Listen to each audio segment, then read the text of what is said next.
Cars. From childhood, they're marketed as a significant part of the American dream. Freedom to go where you choose on your time, luxury, and for some parents, the perfect gift. But is the model of cars dominating how we get to school, work, spend money at our favorite local businesses, and go out for a night on the town due for a modern, safer, suitable for all modes of transportation reimagining? It doesn't have to be like this. Are more improved sidewalks and bike lanes the future and worth the investment? We can start to build a bigger, broader network. Before we even begin to talk about the future, we of course have to look to our past, to another reimagining that people of today may not see for the bold thing it was, and still is. In the 1950s, nationally, there was a new challenge. President Dwight D. Eisenhower had proposed an upgrade to our nation's local, state, and federal highways. Eisenhower had said during his 1955 State of the Union address that, quote, a modern, efficient highway system is essential to meet the needs of our growing population, our expanding economy, and our national security. Mind you, cars had been on the scene for decades by this time, and Eisenhower was right. The country had and continues to grow in population and wealth. So at the time, his proposal was to make transportation from coast to coast more efficient. However, the impact of the way these routes were drafted and constructed continues to impact us to this day.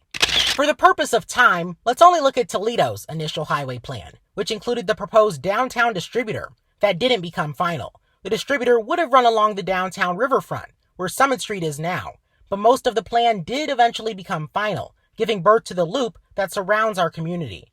However, other cities weren't so lucky. Take Ohio's own Cincinnati, for example, a victim of what was a trend of roadways being built through urban neighborhoods, and in some cases, along riverfronts.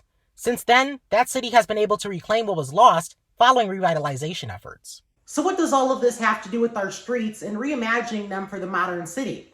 Well, a lot actually. Think of our local road grid as a microcosm of the national highway system. It can divide communities, be dangerous, and not very easy on the eyes, if not done right. Meet Lisa Orman. She's the co-executive director of Open Plans, a New York City-based nonprofit founded over 2 decades ago, working to advocate for intentional urban planning. Open Plans has worked with the NYC Transportation Department to host games, live music, and even dance in the streets, as well as increase the number of bike lane miles. We've really opened up the city to a lot of people who are not comfortable being on the city streets without that safety infrastructure. And so that's really shifted the dynamic in the city and the number of people who are riding.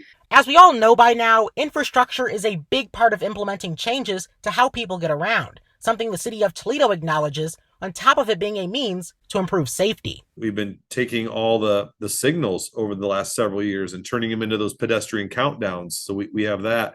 So there's a variety of things. I mean, the Chessie Circle Trail has been constructed pretty much from Bowman Park all the way down to Douglas Road, where it's been paved. And for a good example of the city's efforts to make downtown more walkable, look no further than the Jefferson Avenue cycle trail. There's a lot of different locations where we've went in and added bike lanes and these types of facilities. One of the bigger ones we did, we took Bancroft down to 3 lanes from right around Parkside at St. Francis. And in 2021, the city of Toledo adopted Vision Zero, a nationwide initiative to eliminate traffic fatalities by improving safety and planning for all modes of transportation. This visual says it all. It shows serious traffic injuries and fatalities between 2017 and 2021 in the city. One is already an unacceptable amount, but this map shows there have been far too many. It's already a well-known fact that it's the city's responsibility to maintain streets. But did you know that sidewalks, that's the homeowner's responsibility? I mean, there are definitely challenges for people who are having to use sidewalks and may have a disability that keeps them from being able to traverse over, a broken piece of sidewalk. Stevens blames the fact that in the past, the city's capital improvement program was never adequately funded, making homeowners a better source of repair dollars. On top of the fact that it's, in the city code. And Toledo's not the only city that has this rule. Orman says New York City has similar regulations based on building size and other criteria. But does she agree with homeowners having to bear the burden? No, I don't think so. I think that the sidewalk is the lifeblood of the city. And, between that and your public transit systems, your buses, your subways, your protected bike lanes, like your sidewalks, that's how most people are getting around. Despite the challenge of finding a sidewalk repair plan that is as effective and well-funded as Toledo's road repair plan, it's not stopping TDOT from exploring other safety options. And Stevens tells me that work is only continuing. And Orman notes that in the Midwest, there's the potential to do more, with wide lane streets being ideal for the addition of bike lanes. And she says the economic benefits of bringing people into businesses, as well as the social benefits of bringing people together, are great steps in correcting transportation's original sin. Reporting in Toledo, I'm Jaden Jefferson.